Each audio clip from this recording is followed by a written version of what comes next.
You ever use one of those guns in Call of Duty where you just don't know what quite to think about it? That's me with the Lockwood MK2. So this was the gun when the game first came out. I was like, is this a sniper? Is this a shotgun? I keep getting killed by this.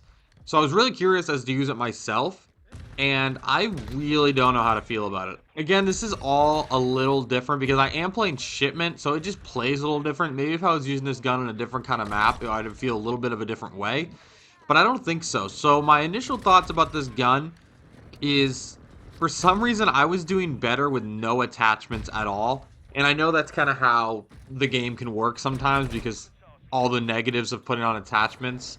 But it wasn't like I didn't have any negatives that were like making my damage range worse. But when I was running attachments that shouldn't affect the damage range at all, I was getting way more hit markers. And that could have just been my shots were lower. But I don't know. I put on no attachments and I was doing better, or I put a red dot on and I was getting more hit detection. All could just be personal preference in the way I play, but yeah, I don't know how to feel about this gun. Initially, like, what I think about this gun, I think of the KSG from Black Ops 2, if you guys remember that. That was a slug shot, I believe, shotgun. And that thing was so strong. But that thing even had better range than this. This, I feel like, it's like a sniper shotgun hybrid, but it's like you're only gonna get kills across the map with like headshots, and being up close is not a guaranteed one shot. I feel like people are one shotting a lot more than I do with this.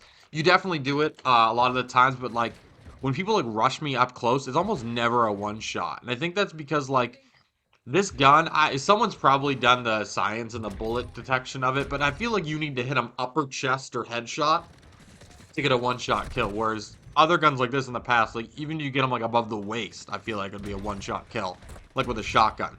But no, not this gun. So if I'm ever like pre-aiming like around one of these crates and somebody does like a jump shot over me, that's almost a guaranteed I will get a hit marker, but I won't get the kill. And you can speed this thing up. Like, I think the way to do this is like I've experimented with like getting out as many shots as fast as I can. I'm having more in the chamber, the fastest aim down sight speed, but that was a little all over the place. So you definitely want to prioritize like aim down sight speed, but you also, this gun has damage range issues, like I said, so you definitely don't want to sacrifice that at all. So it's really just trying to figure out. I even like looked up some YouTube videos for like weapon tuning, which again, I don't like weapon tuning. It's just too much. And I ended up doing it for this gun, and it made a little bit of a difference, but not much. People smarter than me probably understand weapon tuning. I just don't feel like doing it for every single gun.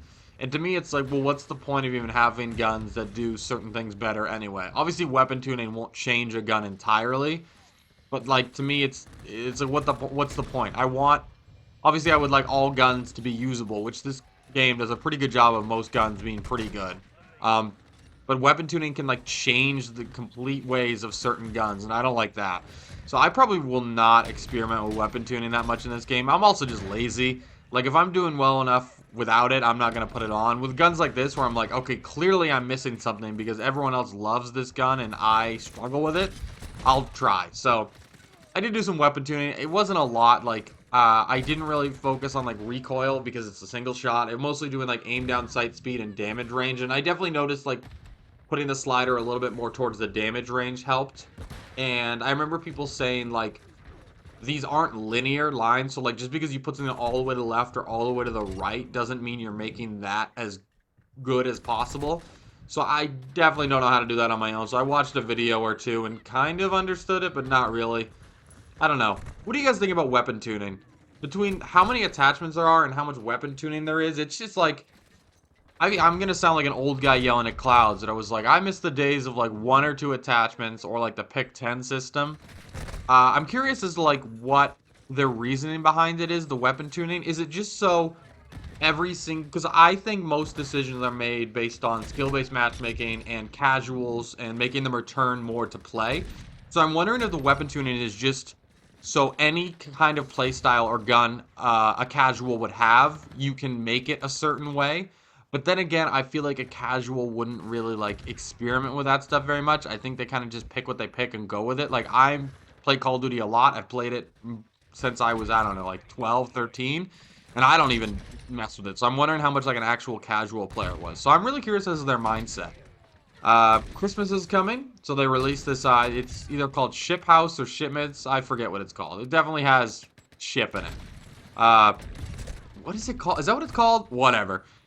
This is the worst iteration of this. And the map was cool, but it was. Do you guys remember when they would do like Crash and it was a Christmas map and you would shoot people and they would like turn to presents? That was dumb. Was that Modern Warfare Remastered? I legitimately, and I think a lot of people did, played Modern Warfare Remastered over Infinite Warfare for an entire year. I didn't stick with Modern Warfare like solely for that whole year, but what a disaster that was. Modern Warfare Remastered was so fun, but it's just a terrible business decision to have the main game you put out fall behind like the little add-on you did. Not that that wasn't a full game entirely, but I think people thought when Sledgehammer did that that it was just going to be like a cool add-on that people play. I didn't think they thought so many people were going to be like, screw this game, let's just play the remastered, or let's just stay on Black Ops 3. What a whiff that was. But yeah, I don't know how I feel about this gun. I feel like a lot of people are better than me with it. I don't know. Leave a like if you enjoyed the video, guys. Thank you all for watching, and I will talk to you all later.